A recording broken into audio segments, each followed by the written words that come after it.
Hi, this is Rachel, and today I want to give a quick dialogue about an idea that I've been mulling over about how is my worth and my wealth connected. Because worth is something that is intrinsic to a human. To be a person that is breathing and alive, there is some worth and value intrinsic in that, regardless of what I do, how I respond to others, what my position in society is, whether I've made conscious decisions to be a good person or not even. My worth is much deeper than that. And I think sometimes we can really easily get off the rails when we start looking at my worth as something that I've produced. If my worth is something that I can produce or increase or decrease, then my self-perception is based on what I've done around me, right? What I've built or what I've become.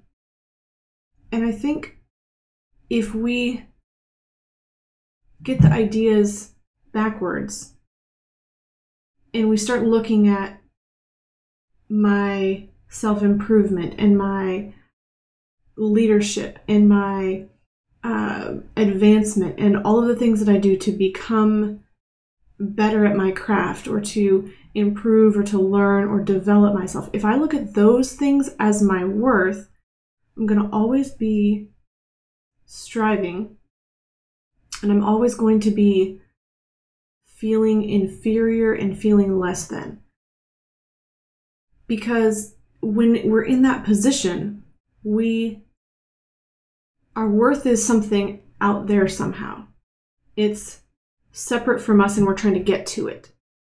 But that's really not how we are. We exist, and the fact that we exist means we're worth something. We're valuable. There is a creator God that envisioned and imagined you and created you and brought you life and put you in this world, and that alone gives you value.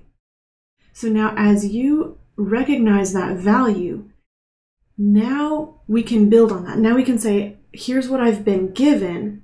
I value and I treasure that. And now I'm able to have this development of that value. As I rest in who I already am, I can now develop my ability to create more value for other people. And so as I value myself, I'm able to value others and give this improvement, this gift to others to advance and improve their life. But we got to be really careful here, because if I'm working from a position of insecurity and not enoughness, then I'm always trying to get somewhere that I'm not yet. And if I'm always working from that position, then where I see other people is also not enough. And I see that somehow I can get them to have more enoughness by my doing.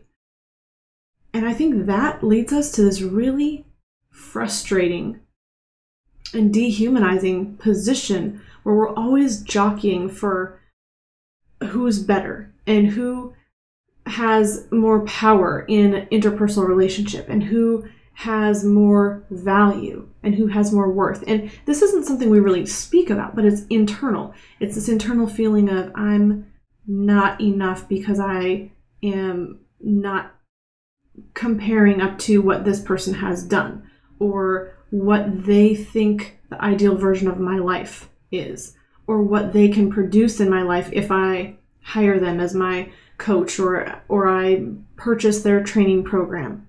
And so I think really the key is to know that our worth is intrinsic and a precursor to anything that we choose to develop on top of that.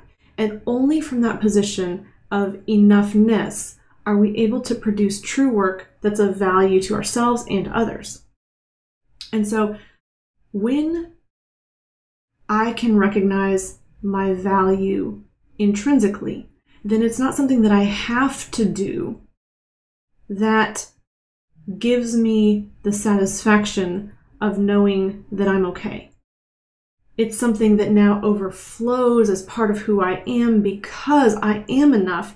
Now I'm able to do this service and contribution and be in a position of love and providing value to others because I'm already enough. I'm not trying to create it.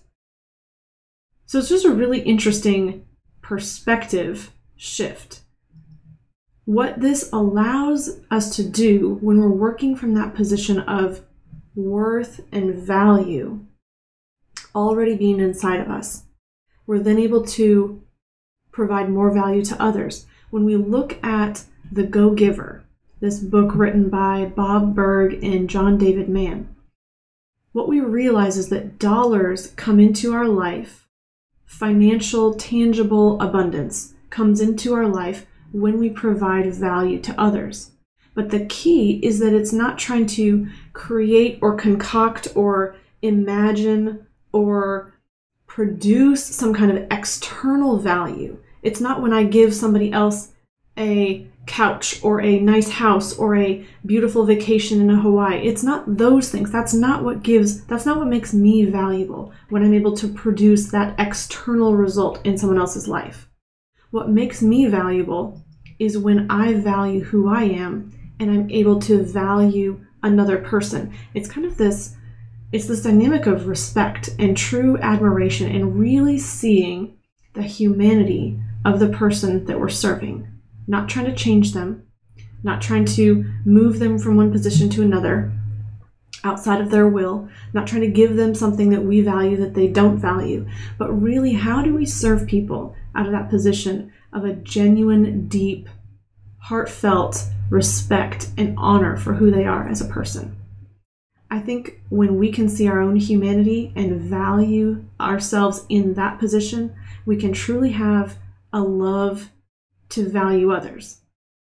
Then, how do we look at this whole idea after we realize that we value ourselves, we can truly value others, which is the thing that allows us to be able to serve those other people.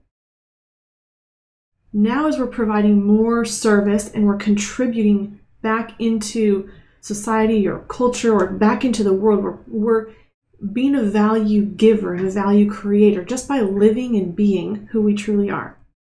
Now, from that position, how does the giver, the person who already values their own enoughness and sees the value of others, how do we then live with wealth? How do we live when money comes into our life? We can't be in this position of greed because if we're already enough, we wouldn't be greedy. We can't be grasping and longing for these external things to prove to others that we are enough because we don't need that anymore. We're already enough in ourselves. We already realize that we are enough. So I don't need to spend my wealth in the pursuit of accomplishment or in the pursuit of proving anything. I'm not having to strive. So I don't need to think about what I purchase in terms of, will this make me valuable in the eyes of other people? Because I don't need that type of accolade or that type of admiration because I'm already enough. And so then when we truly have wealth, we're able to be in a position where we produce not only substantial value for ourselves in our own life, but we are also a giver of that wealth. And we're a giver in terms that we're giving our wealth to eternal returns and things that are really producing true value. So I produce value in the world by knowing my worth. I value others by having this dignity and human respect for others. I honor them. Dollars are just this material way, this tangible way that we can understand that value has been transacted. But the dollars themselves are not valuable. The true value is in the worth of humans serving each other. And as that happens, and as I have dollars, then I'm looking at how do I spend that money in congruence with the character of the person who's already sufficient and complete and enough. So those are the thoughts today. I hope those are relevant and helpful to you on this journey to abundance and value creation. And I look forward to seeing you next time. Hi, this is Rachel. I hope you enjoyed this episode of Money Secrets. If you did, like this video, subscribe to our channel, and leave a comment below. I would like to invite you to get your free cash flow generator to help you start keeping more of your money. Come on over to marshallsinsurance.com/cashflowgenerator to sign up.